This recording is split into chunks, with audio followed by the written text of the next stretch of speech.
War 2 directed by അയൻ മുഖർജി.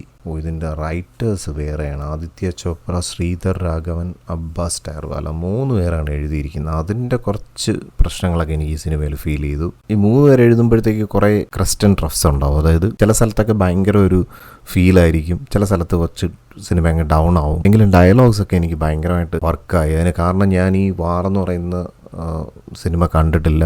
ഇതിൻ്റെ prequel ഞാൻ കണ്ടിട്ടില്ല. പ്രീക്വലല്ല, ഈ ഒരു യൂണിവേഴ്സിലുള്ള ആകെ പഠാൻ മാത്രമാണ് ഞാൻ കണ്ടിട്ടുള്ളത്. അല്ലാതെ വേറെ മൂവീസ് ഒന്നും ഞാൻ കണ്ടിട്ടില്ല. ഇപ്പോൾ ഈ വാർ മൂവിയായിട്ട് ബന്ധപ്പെട്ട ഒരു ചെറിയ കണക്ട് ഇതിനകത്ത് കാണിക്കുന്നുണ്ട്. ഞാൻ ആ സിനിമ കാണാതിരുന്നിട്ട് കൂടി എനിക്ക് ഡയലോഗ്സിലും അല്ലെങ്കിൽ ആ ഇമോഷൻസിലും ഒക്കെ ഇങ്ങനെയൊക്കെ ആയിരുന്നിരിക്കാൻ മറ്റേ സിനിമയിൽ സംഭവിച്ചതെന്നുള്ള വളരെ ഒരു ഇമോഷണൽ കണക്റ്റ് ഉണ്ടായിരുന്നു ഡയലോഗ്സിലൊക്കെ. പിന്നെ കത്തിയും VFX എന്ന് പറഞ്ഞാൽ ഹിന്ദി സിനിമയിൽ അതില്ലാതെ ഇല്ല.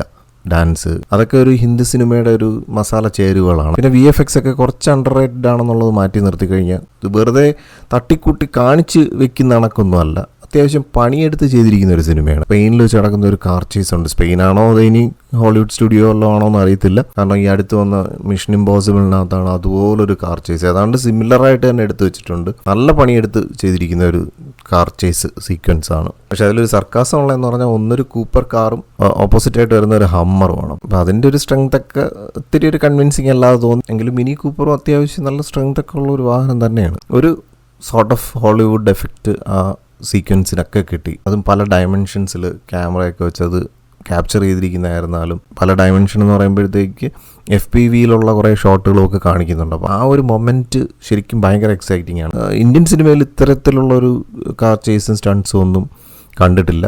പിന്നെ ധൂമിലൊക്കെ വന്നിട്ടുണ്ട്, പക്ഷേ എങ്കിൽ അതുപോലൊന്നും അല്ല. ഇത് കുറച്ച് പണിയെടുത്തിട്ടുള്ള സംഭവമാണിത്. പിന്നെ ഈ സിനിമ എനിക്ക് വർക്കായതിനൊരു റീസൺ എന്ന് പറയുന്നത് ഇപ്പോൾ ഈ അടുത്ത കാലത്തായിട്ട് ബിഗ് ബഡ്ജറ്റിൽ കണ്ട സിനിമകളൊന്നും ഉദ്ദേശിച്ചൊരു മാർക്കിൽ എത്തിയിട്ടില്ല. പ്രത്യേകിച്ച് സ്റ്റൺസിൻ്റെ കാര്യത്തിലൊക്കെ വളരെ വീക്കായിരുന്നു. അപ്പോൾ ആ ഒരു കാര്യത്തിൽ ഈ 2 ആക്ടേഴ്സിനും അത്യാവശ്യം ഇമോഷൻസ് കൊണ്ടുവരാൻ കഴിയും. പിന്നെ അവരുടെ ഫിസിക്കൊക്കെ വെച്ചിട്ട് തന്നെ അത്യാവശ്യം നല്ല സ്റ്റൺസൊക്കെ അവരെ കൊണ്ട് എക്സിക്യൂട്ട് ചെയ്യാനും പെർഫോം ചെയ്യാനും കഴിയുന്നവരാണ്. അതിൻ്റേതായിട്ടുള്ളൊരു റിയലിസ്റ്റിക് അപ്പീൽ പല ഫൈറ്റ്സിലും ഒക്കെ ഉണ്ടായിരുന്നു.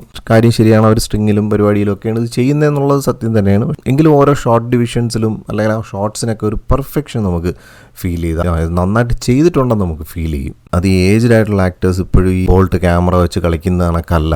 ഇത് റിയലിസ്റ്റിക് ആയിട്ട് കുറച്ച് സ്റ്റൺസ് ഒക്കെ ചെയ്യണമെന്നുണ്ടെങ്കിൽ അത്യാവശ്യം നല്ല ഫിസിക്കൊക്കെ വേണം. അല്ലെങ്കിൽ നമുക്ക് പ്രേക്ഷകർക്ക് സിനിമ കണ്ടുകൊണ്ടിരിക്കുമ്പോൾ മനസ്സിലാവും ഇത് ആക്ടർ പ്രത്യേകിച്ച് പരിപാടിയൊന്നും ചെയ്യുന്നില്ല, ഇതിനെ ചുറ്റിലും കിടന്ന് കറങ്ങുന്ന ക്യാമറയ്ക്കാണ് അതിൻ്റെ ഒരു എഫക്റ്റ് എന്നുള്ളത് നമുക്കത് മനസ്സിലാവും. അതേസമയം ഈ സിനിമയ്ക്കകത്ത് ബോൾട്ടൊക്കെ യൂസ് ചെയ്തിട്ടുണ്ടോ എന്ന് തന്നെ സംശയമാണ്. അത്ര നല്ല പെർഫെക്റ്റ് ആയിട്ടാണ് ആക്ഷൻ സീക്വൻസുകൾ എക്സിക്യൂട്ട് ചെയ്തിരിക്കുന്നത്. അതിപ്പോൾ ഞാൻ പ്രായമായിട്ടുള്ള സീനിയർ ആക്ടേഴ്സിനെ കളിയാക്കി പറയുന്നതല്ല, അവരെ കൊണ്ട് കഴിയാത്തത് തന്നെയാണ്. എന്നാൽ ഇങ്ങനെയുള്ള യങ്സ്റ്റേഴ്സ് ആയിട്ടുള്ളവർക്ക് കഴിയുന്ന കാര്യം അത് കഴിയുന്നതും തന്നെയാണ്. പിന്നെ ഈ 2 ആക്ടേഴ്സിൻ്റെയും ഡാൻസിലൊക്കെ അവരുടെ ഉള്ള ഒരു എനർജി, ത്രൂ ഔട്ട് ഈ 2 പേരുടെയും പെർഫോമൻസിൻ്റെ ഒരു എനർജി സിനിമയിൽ ത്രൂ ഔട്ട് ഉണ്ടായിരുന്നു. ഇവരെ 2 പേരെയും സ്ക്രീനിൽ കാണുമ്പോൾ തന്നെ നമുക്കൊരു വൈബ് ഉണ്ടായിരുന്നു. പിന്നെ ഇവരെ 2 പേരെ ഇൻട്രൊഡ്യൂസ് ചെയ്യുന്ന സീക്വൻസ് കുറച്ച് ബോറായിട്ട് എനിക്ക് തോന്നി. പിന്നെ ഇതിലെ പാട്ടുകൾ നല്ല സൂപ്പറാണ്. പ്രീതമാണ് കമ്പോസ് ചെയ്തിരിക്കുന്നത്. അദ്ദേഹത്തിൻ്റെ ബാക്ക്ഗ്രൗണ്ട് സ്കോറും ഭയങ്കര സംഭവം എന്നൊന്നും പറയാനില്ല, എങ്കിലും അത്യാവശ്യം നന്നായിട്ടത് എക്സിക്യൂട്ട് ചെയ്തിട്ടുണ്ട്. ഒരു തിയേറ്റർ ഫീലൊക്കെ ഉണ്ടായിരുന്നു.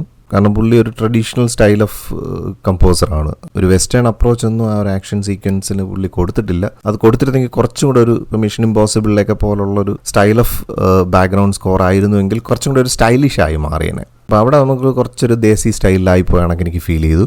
പിന്നെ ഈ ഗ്രാഫിക്സും വിഷ്വൽ എഫക്ട്സും ഒക്കെ കുറച്ചൊന്ന് ഒരു അണ്ടർ റേറ്റഡ് ആണ്. പക്ഷേ എങ്കിലും അത്യാവശ്യം നന്നായിട്ട് ചെയ്തിട്ടുണ്ട്. ഈ സിനിമയുടെ ഓവറോൾ നോക്കുമ്പോഴത്തേക്ക് ഈ സംവിധായകനല്ല വേറെ വല്ലവരുമാണ് ഇത് എടുത്തു വെച്ചിരുന്നതെന്നുണ്ടെങ്കിൽ കുളമാവാനുള്ള നല്ല സാധ്യതയുണ്ടായിരുന്നു. അവിടെയാണ് ഈ ഒരു ഡയറക്ടർ ഈ സ്ക്രിപ്റ്റ് എങ്ങനെ മാനേജ് ചെയ്യണമെന്നുള്ളത് പുള്ളി അത്യാവശ്യം നന്നായിട്ട് വർക്ക് ചെയ്തത് വൃത്തിയാക്കി എടുത്തിട്ടുണ്ട്. എന്തോ എനിക്കങ്ങനെ വളരെ പോസിറ്റീവായിട്ടാണ് തോന്നിയത്.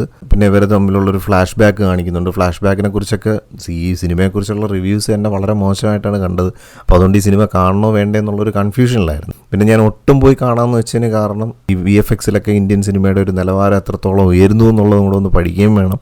സെയിം ടൈം ഹൃതിക് റോഷനും ജൂനിയർ NTR ഇതിൻ്റെ ഒരു ഓഡിയോ ലോഞ്ചിൽ വന്ന് അവർ കാണിച്ചൊരു കോൺഫിഡൻസ് ഉണ്ട്. അപ്പോൾ ആ ഒരു കോൺഫിഡൻസ് കുറച്ച് ഓവറായിട്ട് തള്ളിയതല്ലായിരിക്കും എന്നുള്ളൊരു ആ ഒരു വിശ്വാസത്തിലാണ് പോയി കണ്ടത്. അതിൽ ഞാൻ സാറ്റിസ്ഫൈഡ് ആണ്. കാരണം ഈ 2 ആക്ടേഴ്സും നല്ല പണിയെടുത്തിട്ടുള്ള സിനിമയാണിത്. ഈ അടുത്ത് കണ്ട ഇത്രയും വലിയ സ്കെയിലുള്ള സിനിമകളുമായിട്ടൊക്കെ കമ്പയർ ചെയ്യുമ്പോഴത്തേക്ക് ഈ ഒരു സിനിമ എനിക്ക് അത്യാവശ്യം നന്നായിട്ട് വർക്കായി.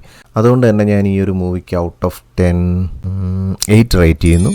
അപ്പോൾ എന്തായാലും മറ്റൊരു സിനിമ വിശേഷമായിട്ട് നമുക്ക് വീണ്ടും കാണാം. Thank you for watching and thank you for supporting me.